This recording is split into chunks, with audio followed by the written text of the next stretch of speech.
নমস্কাৰ মই পৰেশ মালাকাৰে প্ৰাসংগিক প্ৰশ্নলৈ আপোনালোকক আদৰণি জনাইছো। এইটো কি দক্ষতা? অসমৰ মুখ্যমন্ত্ৰী হিমন্ত বিশ্ব শৰ্মা এজন সুদক্ষ প্ৰশাসক বুলি তেওঁৰ সমৰ্থকসকলে গৌৰৱ কৰে। কিন্তু দক্ষতাৰ সংজ্ঞা কি? যিকোনো এটা বিষয়ৰ সমসাময়িক প্ৰয়োজনীয়তা আৰু প্ৰত্যাহ্বানৰ প্ৰতি লক্ষ্য ৰাখি আঁচনি প্ৰস্তুত কৰা আৰু যিভাৱে আঁচনি প্ৰস্তুত কৰা হৈছে সেইভাৱে নিৰ্দিষ্ট সময়ৰ ভিতৰত তাক কাৰ্যকৰী কৰা। দক্ষতাৰ অন্য এক মাপকাঠি হ'ল কেৱল এজন মানুহ দক্ষ হ'লে নহ'ব, তেওঁৰ লগত কাম কৰা অন্য সকলো সমানে দক্ষ হ'ব লাগিব। গতিকে দক্ষতাৰ অন্য এটা মাপকাঠি হ'ল ই সমূহীয়া হ'ব লাগিব। ইয়াৰ এটা কালেক্টিভ এটা কেৰেক্টাৰিষ্টিক থাকিব লাগিব। মই আজি কিয় এই দক্ষতাৰ প্ৰশ্নটো উত্থাপন কৰিছোঁ? আপোনালোকে গম পাইছে যে উচ্চতৰ মাধ্যমিক প্ৰথম বৰ্ষৰ পৰৱৰ্তী সকলো পৰীক্ষা বাতিল কৰা হৈছে। অৰ্থাৎ আজিৰ পৰা 24 মাৰ্চৰ পৰা 29 মাৰ্চলৈ বাকী থকা 19টা বিষয়ৰ পৰীক্ষা সম্প্ৰতি নহয়। কেতিয়া হ'ব সেই কথাটো আমি নাজানো।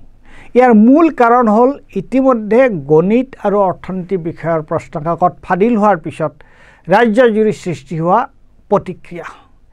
এই পৰিস্থিতিত ৰাজ্যৰ শিক্ষা বিভাগ আৰু ৰাজ্যিক বিদ্যালয় শিক্ষা পৰিষদ সকলোৰে ভৰ্ৎসনা আৰু সমালোচনাৰ সন্মুখীন হৈছে।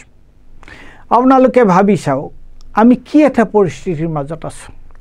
মুখ্যমন্ত্ৰীয়ে দিনে নিশাই কিমান কথা কয়, কিমান বক্তৃতা দিয়ে, অথচ তেওঁৰ নেতৃত্বত চলা শিক্ষা বিভাগে উচ্চতৰ মাধ্যমিক প্ৰথম বৰ্ষৰ পৰীক্ষা এটা সুচাৰুৰূপে পাতিব নোৱাৰে।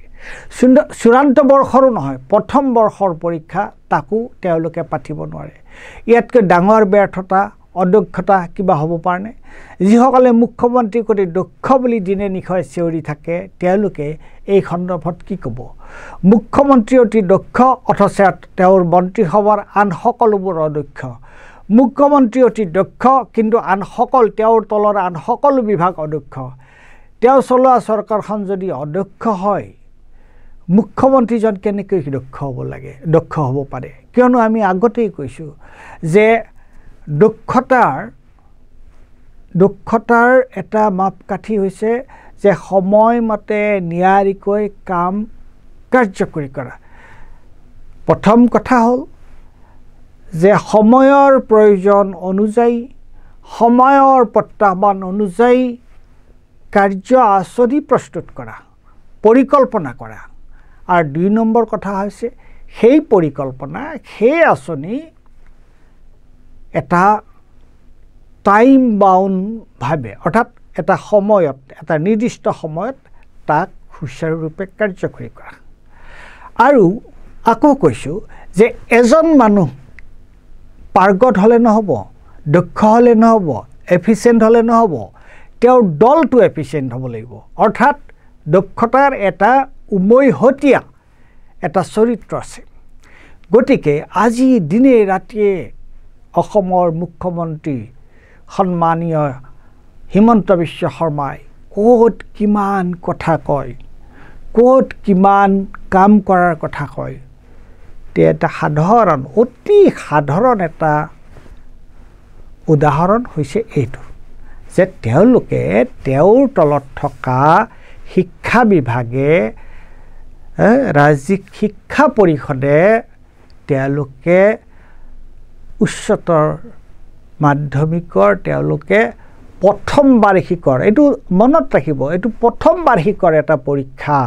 সেই প্ৰথম বাৰ্ষিকৰ পৰীক্ষাটো তেওঁলোকে সুচাৰুৰূপে পাতিব নোৱাৰিলে। ইখনৰ পিছত সিখন প্ৰশ্নকাকত ফাদিল হৈছে। এই প্ৰশ্নকাকত ফাদিল হোৱাটো এতিয়া এটা নিয়মিত কথা হৈ পৰিছে। গতিকে প্ৰশ্নটো সেইটোৱেই। মই এইটো প্ৰশ্নই কৰিছোঁ যে এটা বিভাগ, এখন চৰকাৰৰ এটা বিভাগে এটা সাধাৰণ পৰীক্ষা যদি তেওঁলোকে